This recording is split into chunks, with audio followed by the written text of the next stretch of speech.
ganacsade Axmed Buraale Diiri oo kamid ah ganacsadayaasha degmada Dila ayaa ka hadlay wadahadalada Soomaaliya iyo Somaliland isla markaana fariin u diray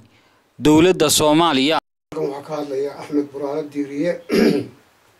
inta waan ku dhaqmay reer elef weyn baanahay laakiin se waxaan ku dhaqmay degmada Dila iyo gobolka Awdal waxaan leeyahay magacayga taqaaniinta muuqayga taqaan baan salaamaya xukuumadda Somaliland iyo hogaamiyaasheeda madaxweyne ku-xigeenka labadooda marwo golaha guurtida golaha baarlamaanka iyo golaha wasiirada inta waan salaamaya salaamka bacdi waxaan ka hadlayaa mawduuc had iyo jeer Somaliland ku ah laf la laqay laakiin si aanay waxba ka jirin mawduucaasi waxa weeye waxa inaga dhaxeeya inaga iyo dalkan Afrikaanku ilaaliya Soomaaliya dalka isaga ah anigu waxaan aaminsanahay hadda inaan Soomaaliya xukumin ee ajnabi xukumo mushaarka waxa bixiya inka jamciyadda qurumaha ka dhaxaysa wakiilka ka ah yaa baarlamaanka iyo madaxweynaha siiya waayahay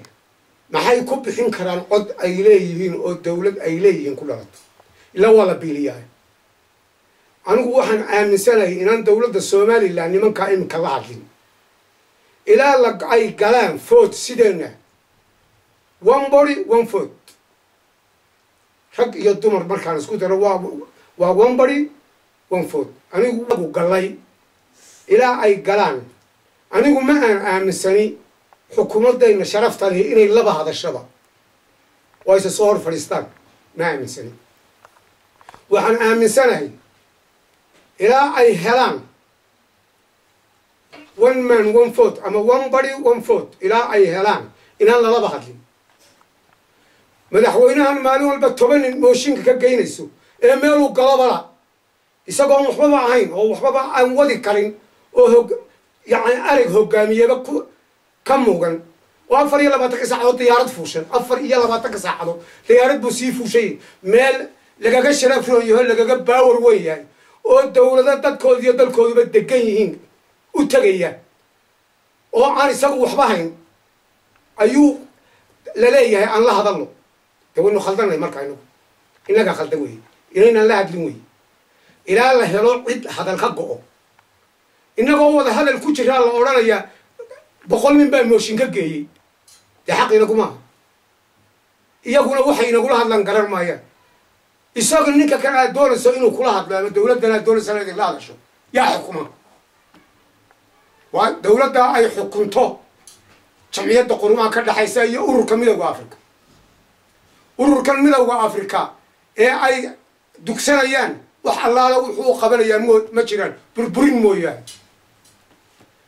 waxa laga dhisay dawlad goboleed meesha la yiraahdo cagaado ciidankii ilaalinaya Ethiopia markii tool la doonayay ay mari waayeen waxay u qaxeen meesha la yiraahdo Samareeb oo ay maamulka ka soo horjeeda ka sameeyeen wartaasi maana wax qarasho iyo tusaale idinku ficnay miyaan idinku filayn tusaale miyaan idinku filayn ma dawladan degan ee caalamku arkaya indhaha ka qabsanayo miyaan arkayn ciidankeedu yahay barnaamij ciidanka lafta laqay xadiidka uu yahay dawladda kala tabaynta leh ee intii xukuumad laga rabay u dhisan tahay aan cidina caawin cidina wax barsiin 184 kilomitir wada dawladda dhistay 110 kilomitir wadada aan way dhistay imikana 60 kilomitir oo waliba wadooyinka waaweyn oo rooga la dhisay ilaa la asxaanood ilaa burco hadana lagu balan qaado war dawladda waxa qabanaysa kaabayaasha dhaqaalaha dhisaysa war dekadii berbera miyadan arag dekadii berbera intay leegtahay war miyay dadka waxay ku beer la xawsadaan baasaboor baan hayna wax allaale wax ka jira ma jiraan baasaboorkooda baasaboor rulo reality oo caalamku ictiraafsan anaga hayna oo Somaliland bahaysa caalamka badankiisuna waa xaasidiin waxay xaasidayeen dawladda Somaliland ee dhidibada adag iyo xukunka adag leh saddex xisbi qaran baanu leenahay saddex gole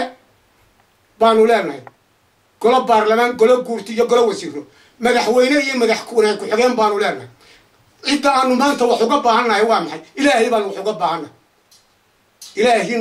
نخلقه بان وحقب عنها بني آدم وحده وحقب بني آدم كانوا اعتراف كدولينا وين أركان وين نوتشلينا دولتنا وين حاسدين waxay doonayeen meel boqol gaalo shaqo geeyaan oo burbursan oo la yiraahdo jimciyada qurmaan ka dhaxaysa ururka midowga Afrika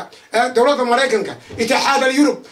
igad ay boqol magac u sameeyaan 700 gaal mushaar ku siiyay doonayaan ma doonayno waxba yana ixtiraafin dalka iyaga dadka iyaga waan ku adagnay hoggaan naga adag iyo hoggaan nagu filan baawleena saddexdeeda xisbi qaranba waa saddex xisbi oo ka bixi kara maamulka iyo hoggaanka iyo wanaajinta dalka ka iminka haya kulmiye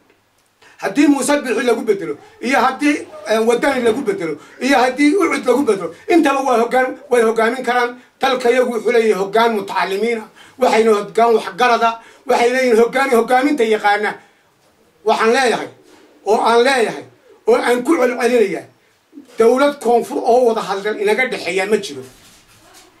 دولة كونفورات دولة قولات بين أهوال الصومالنا نقول لما مدح بنامو نقطة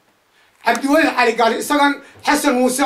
حسن سمت الله أيوه حوت ولا نيران والدولة عالمك هي ده هو فرديا يا سفيرها نقدنا وحكى لها نقدنا لا حريرة نيك اللي يراها أحمد ملوذ أنتوا أرد السبب تجي إسقان عن صامرين ملحوينه أيوه إذا كسو خاطئ متاسع فضرارة متى نقول بقولي صامرين الله كلا قوي وحكى له قوبتي قال هذا وحكى له قوي أفريقيا كان يقدر لو شيء وحكى قوقبي أقول لا وميران ومدح لوقت دقي حسن يا شيخ أنه دولة الحمد لله رب العالمين رجلستي أو أدكاتي أو هكان أدقله أو عيدا أدقله أو نبتكلي أدقله أو خبرات أولى حقوق أيام لنا إلهي بان وقوم هاتنا الحمد لله رب العالمين إلهي